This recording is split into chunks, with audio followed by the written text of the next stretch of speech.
365 대화를 위한 성경 통독 시간입니다. 6월 12일 163일 차입니다.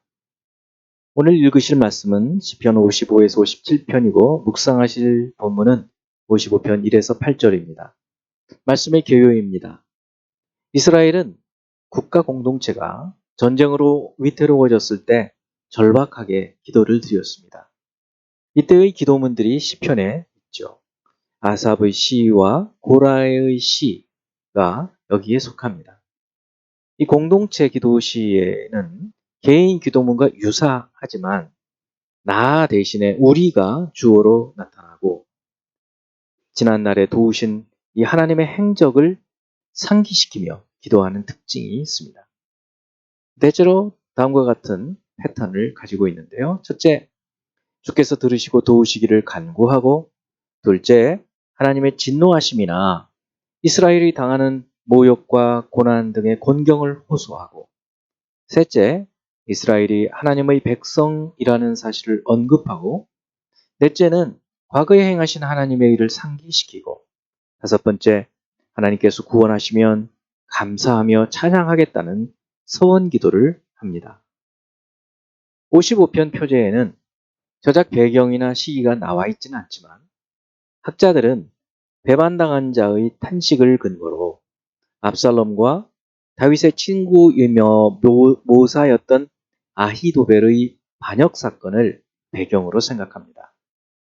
친구의 배반에 탄식하며 하나님의 심판에 맡기는 55편은 악인의 압제와 죄로 인해 아파하며 신음하는 것으로 시작해서 속이고 죄악을 범하는 자가 원수가 아니라 친구라는 점에서 더 마음 아파하며 자신의 부르짖음에 여호와께서 구원하실 것을 믿고 악인을 심판하실 것을 확신하는 것으로 마칩니다. 56편 표제에는 요낫, 엘렘, 르호김에 맞춘 노래, 다윗이 가드에서 블레셋인에게 잡힌 때에라는 내용이 있습니다. 요낫은 비둘기를 의미하는 요나에서 나온 말이고, 엘렘은 침묵이라는 뜻이고, 르호김은 멀다라는 말입니다. 이것으로 미루어 볼 때 요낫, 엘렘, 르호김이라는 잘 알려져 있는 곡조에 맞추어 부른 노래이거나 다윗이 성소에서 멀리 떨어진 블레셋에 있어서 예배할 수 없음을 이 침묵의 비둘기로 비유하고 있는 것으로 보기도 합니다. 상황은 다윗이 자신을 죽이려는 사울을 피하여 블레셋의 가드에 피했을 때 가드 왕의 신하들 때문에 위기에 처했을 때 지은 시입니다. 압제하는 원수들 가운데에서 주를 의지하며 그들의 악한 행동을 호소하고 주를 의지하며 두려워하지 않고 찬송하고 감사 제사를 드리겠다는 서원을 하는 것이죠. 57편 표제에는 알다스엣에 맞춘 노래라는 표현이 나오는데요. 57, 58, 59, 75편에 나오는 이 말은 정확한 뜻은 알기는 어렵지만 다윗 당시에 잘 알려진 알다스엣이라는 제목을 가진 곡조에 맞추어 연주하라는 뜻으로 생각하고 있습니다. 상황은 다윗이 자신을 죽이려는 사울 왕을 피하여 도피하던 중에 굴에 있던 때입니다. 큰 재앙 속에서 하나님께 피하여 구원을 바라며 주의 영광을 찬양하는 시로 큰 어려움이 지나가도록 주의 날개 그늘 아래 피하여 부르짖는 것으로 시작합니다. 자신을 삼키려 하고 불사르는 자들 가운데에서 구원하시는 하나님의 영광을 높이고 대적들이 그물에 걸릴 것이기 때문에 만민 중에서 주께 감사하고 찬송합니다. 이제 예수 그리스도를 닮아가고자 하는 우리의 목표를 향한 여행을 위해서 질문하고 대답하는 시간을 갖습니다. 첫째 55편 13절. 그는 곧 너로다. 나의 동료, 나의 친구요, 나의 가까운 친구로다. 동료요, 친구였던 사람이 원수가 되어 다윗을 죽이려 했던 이 사람은 누구라고 생각됩니까? 또 그는 왜 그렇게 할까요? 다윗을 죽이려 한 것에서 어떤 점에서 그는 잘못을 범하고 있는 것일까요? 여기 이 동료, 다윗의 동료, 친구, 가까운 친구는 다윗의 모사였던 아히도벨, 생각됩니다. 그는 밧세바의 조부, 할아버지죠. 그래서 다윗과 함께 했던 사람이었는데 다윗이 밧세바를 범하고 우리아를 죽이는 사건을 보면서 다윗에게 실망하고 배신감과 복수하고자 하는 마음이 생겼겠죠. 그래서 압살롬 편에 들어가서 다윗을 죽여 복수하려고 합니다. 다윗은 사울 왕을 죽일 수 있었음에도 불구하고 하나님께서 세우신 자를 자신의 손으로 심판하는 것은 옳지 않다. 하나님께 맡겼습니다. 그러므로 이 아히도벨이 자신의 사적인 일을 복수하려고 하는 것은 하나님의 뜻에 맞지 않죠. 참으로 심정적으로는 이해는 되지만 하나님의 뜻에 맡겨야 되는 것이 맞을 것입니다. 원수가 없는 것을 하나님께 맡겨드리는 것. 이것이 우리 주님의 뜻입니다. 두 번째, 55편 22절. 내 짐을 여호와께 맡기라. 그가 너를 붙드시고 의인의 요동함을 영원히 허락하지 아니하시리로다. 내 짐은 누구의 짐이고 또 짐은 어떤 것일까요? 너는 다윗 자신을 말합니다. 자신에게 지금 당부하는 말이죠. 그리고 짐은 다윗을 고통스럽게 하는 이 대적들, 또 그들의 악행, 또 그것 때문에 생기는 근심, 이런 것들이 짐이에요. 스스로 성령으로 감동을 받아서 하나님께서 주시는 마음으로 자신에게 말씀하는 것이 내 짐을 여호와께 맡기라. 그 짐들을 하나님께 맡기라고 말하는 것이죠. 과연 우리 주 예수 그리스도께서 수고하고 무거운 짐진 자들아 다 내게로 오라 내가 너희를 쉬게 하리라. 말씀하신 것처럼 우리의 짐을 주 예수 그리스도께 맡기고 기도할 때 하나님께서 우리가 어떻게 행할 것인지 가르쳐 주시는 것입니다. 세 번째, 시편 56편 8절.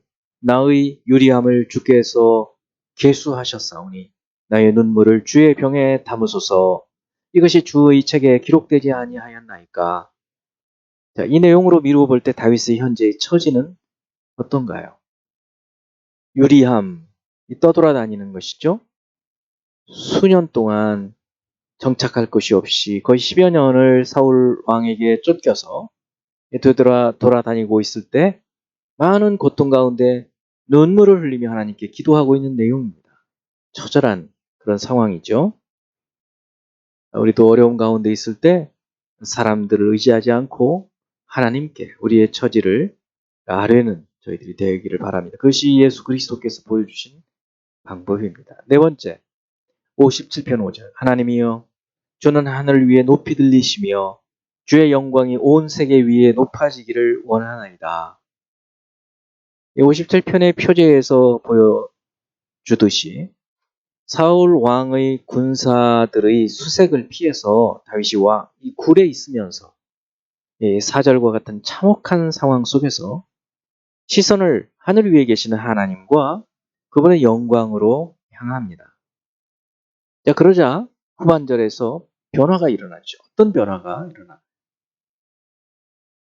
놀랍게도 기도 중에 하나님께서 성령으로 이제 대적들이 스스로 만든 올무에 걸리게 되는 것을 미리 보며 어두운 마음이 사라지고 하나님께 감사하며 찬양하게 되는 것입니다.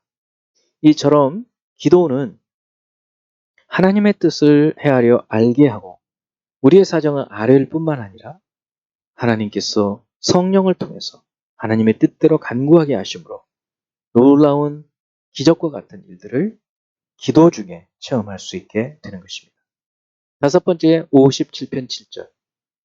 하나님이여 내 마음이 확정되었고 내 마음이 확정되었사오니 내가 노래하고 내가 찬송하리이다. 다윗은 어떤 것에 마음이 확정되고 확고하다라는 것일까요? 다윗은 전능하신 하나님의 능력, 그분의 거룩하심, 그 위에 자신의 마음이 세워졌다. 내가 그 하나님께 내 마음을 세웠다. 이것을 확신한다. 그런 마음이죠. 다윗은 하나님께 대한 믿음이 확고하게 세워졌다는 것을 반복해서 강조하고 있는 것입니다.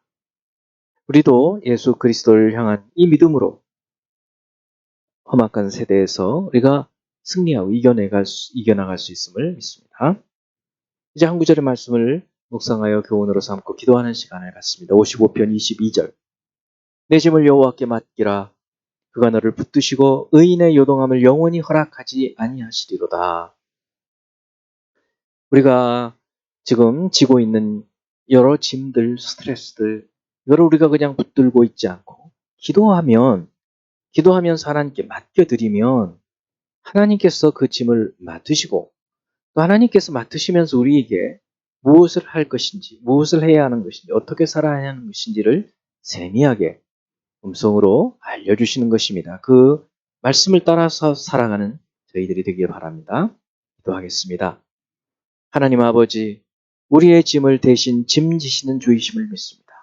수고하고 무거운 짐진 자들아 다 내게로 오라. 내가 너희를 쉬게 하라. 나는 마음이 온유하고 겸손하니 나의 멍에를 메고 내게 배우라. 말씀하신 대로 주님 앞에 우리의 무거운 짐, 스트레스 다 맡기게 하시고 오직 주님께서 우리에게 가르쳐 주시는 그 가르치심을 받아 살아가는 저희들이 되게 하여 주옵소서. 예수 그리스도 이름으로 기도합니다. 아멘.